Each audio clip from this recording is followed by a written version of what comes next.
नमस्कार दोस्तों, स्वागत है आपका मेरे चैनल पर। आज हम बात करने वाले हैं बाइक या स्कूटर की फ्यूल पंप के बारे में। अगर आप जानना चाहते हैं कि फ्यूल टैंक से इंजन तक पेट्रोल कैसे पहुंचता है, तो ये वीडियो आपके लिए है। तो इस वीडियो में हम ये भी जानेंगे इसकी डिटेल पूरी कि फ्यूल पंप किस तरीके से काम करता है, क्या इसके फेलियर्स हैं।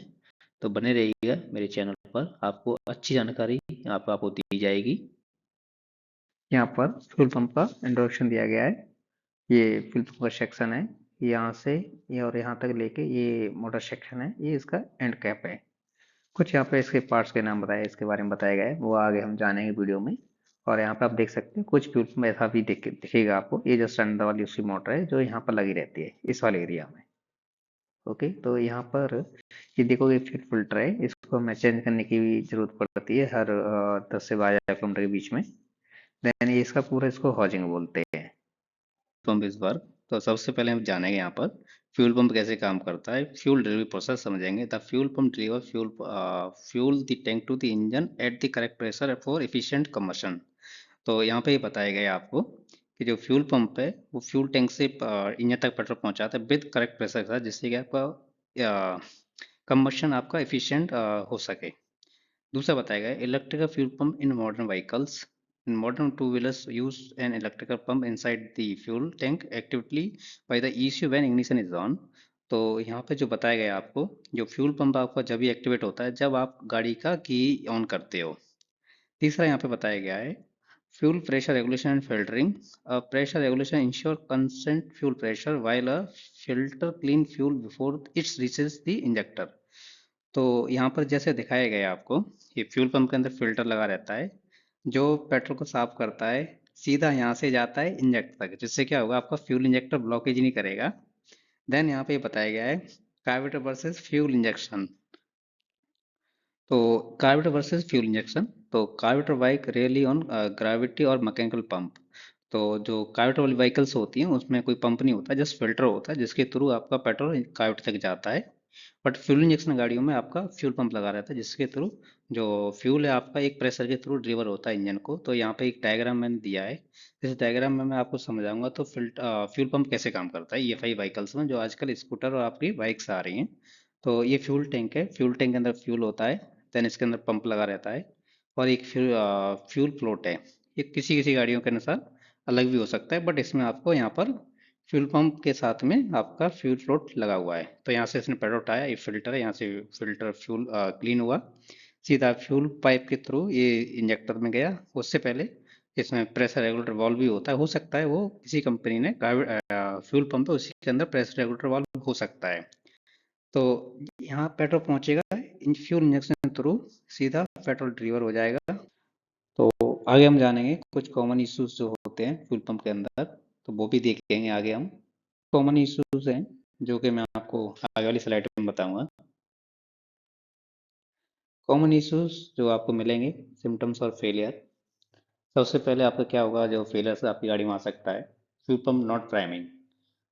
Pump failing to prime often signal electrical issues like blown fuse और faulty relay।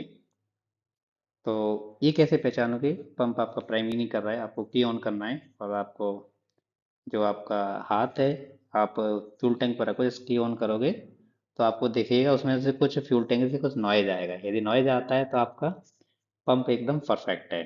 यदि नॉइज नहीं आ रहा है इट मीन्स आपका फ्यूल पंप प्राइमिंग नहीं कर रहा है। दूसरा क्या बताया गया, low fuel pressure. Clogged filter और weak pump motor commonly cause low fuel pressure problem.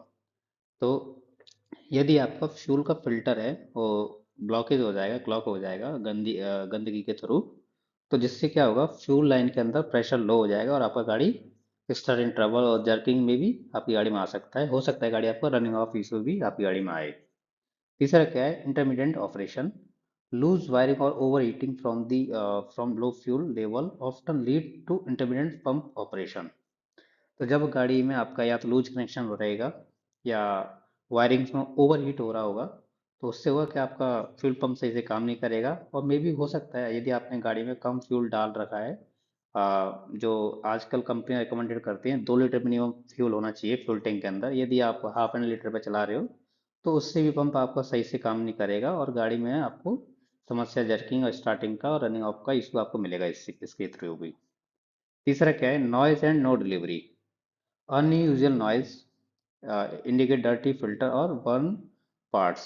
No delivery may means empty tank or pump failure. यदि फ्यूल टैंक से आपको एक अनइवन आवाज़ आती है, जो नॉर्मल जो आवाज़ आती है उसकी डिफरेंटली कुछ नॉइज आता है, तो हो सकता हो आपका पंप हो सकता है ड्राई चल रहा हो, जो कि फ्यूल टैंक के अंदर पेट्रोल ना हो। इससे होगा क्या, ड्राई चलेगा तो आपका पंप खराब हो जाएगा। तो आप बेटर ये है कि आप फ्यूल के अंदर, टंकी के अंदर फ्यूल बराबर रखिए। देन यहाँ पे हम जानेंगे testing fuel pump with multimeter. तो पंप को कैसे टेस्ट करते हैं मल्टीमीटर के थ्रू। तो voltage resistance and current check. तो वन बाई वन हम देखेंगे वोल्टेज कैसे चेक करने हैं। तो volt measurement check voltage by setting the multimeter to DC mode and probing the pump connector with ignition on expecting around 12 voltage। तो fuel pump का जो कपलर होता है उसको हम निकाल लेंगे। निकालने के बाद कि जब ऑन करेंगे तो आपका जो वोल्टेज आने चाहिए फ्यूल पंप कपलर पे वो 12 वोल्टेज आना चाहिए। ओके, यदि 12 वोल्टेज आता है तो इट मीन्स आपका जो कनेक्शन है ECU से लेके फ्यूल पंप के कपलर तक वो परफेक्ट है। देन आपको रेजिस्टेंस मेजरमेंट करने हैं। Measurement resistance with the pump disconnected typically reading are 2 two 10 ohms indicating pump health. यदि आपका रेजिस्टेंस आपको नापना है कपलर डिस्कनेक्ट करने के बाद, यदि 2 से 10 ohms के बीच में आपके रेजिस्टेंस आते हैं फ्यूल पंप, तो इट मीन्स आपका पंप परफेक्ट है। देन आपको चेक करना है current draw measurement. Measure current draw by the connecting the multimeter in series normal range in 1 to 3 amperes for two wheeler. तो हर जितनी भी कंपनियां हैं उनके जो फ्यूल पंप नापने का एक करंट नापने का एक मेथड है। क्या करो, आपका जो मल्टीमीटर उसको सीरीज में लगाना पड़ेगा। सीरीज में लगाने के बाद आपका जो पॉजिटिव वायर रहता है उसमें उस वायर को लगाओ। देन की ऑन करो। की ऑन करने पे यदि आपका 1 से 3 एम्पीयर के बीच में आता है करंट, तो इट मीन्स आपका पंप परफेक्टली काम कर रहा है, पंप में कोई दिक्कत नहीं है। यदि इससे 3 से एम्पीयर ज़्यादा जाते हैं तो इट मीन्स पंप ज़्यादा लोड ले रहा है। हो सकता है वो फॉल्टी हो सकता है वो क्लॉग हो गया हो। Then current draw setup and reference. तो यहाँ पर हम बताएंगे आपको करंट ड्रॉ कैसे चेक करते हैं, और फिर कुछ हम यहाँ पे स्पेसिफिकेशन भी ले रखे हैं तो वो आपको सहायता करेगा समझने के लिए। यहाँ पर हम जानेंगे current draw and measurement setup. Multimeter को आपको सेट करना है सबसे पहले एम्स में। देन एम्स को सेट करने के बाद आपको क्या करना है, मल्टीमीटर सीरीज में लगा देना जैसा यहाँ पे दिखाया गया है। सीरीज में लगा के फ्यूल पंप का जो कनेक्टर है कुछ इस तरीके से आप लगा लोगे। एक वायर आप वोल्टेज में लगा वायरिंग साइड में लगाओगे, एक साइड आप फ्यूल पंप कनेक्टर में लगा के। देन क्या करना है, टाइप की जो चाबी आपको ऑन करना है। ऑन करके आप देखोगे जो रीडिंग आनी चाहिए 1 से 3 के बीच में आना चाहिए। यदि 2.5 1.0 ऐसा आ रहा है तो आपका पंप परफेक्ट काम कर रहा है। तीसरा क्या बताया गया है आपका इंटरपेरेंट measurement. High current indicating clogging और wear, low current signals, weak motor और पुअर कनेक्शंस। यदि यहाँ पर वोल्टेज ये करंट ज़्यादा बढ़ता है रीडिंग, फॉर एग्जांपल यदि 3 से ऊपर जाता है, तो इसका मतलब ये है कि आपका या तो फ्यूल पंप ब्लॉकेज हो गया है या आपका जो वायर है वो कनेक्शन सही नहीं है उनके। तीसरा क्या है, चौथा continuous monitoring. Monitoring the current during the engine operation help access fuel pump health and direct issue early. तो नॉर्मल सर्विस द्वारा आप इसको चेक कर सकते हैं, बहुत ही इजी तरीका है जिसके द्वारा आप ये पता लगा सकते हो फ्यूल पंप में आपका कोई समस्या तो नहीं है। तो जो आने वाली समस्या आप उसको पहले ही आप डिटेक्ट कर लोगे। चार्ट बनाया है जिसमें आपको वोल्टेज बताया गया है मॉडल वाइज। तो सबसे पहले यहाँ पे ब्रांड नेम बताए गए, देन मॉडल, उसके बाद नॉर्मल करंट ऑपरेशंस बताए गए कितने करंट पर आपका फ्यूल पंप काम करता है। तो कुछ मॉडल्स के नाम है जैसे यहाँ पर TVS का है Apache and RTI Raider series.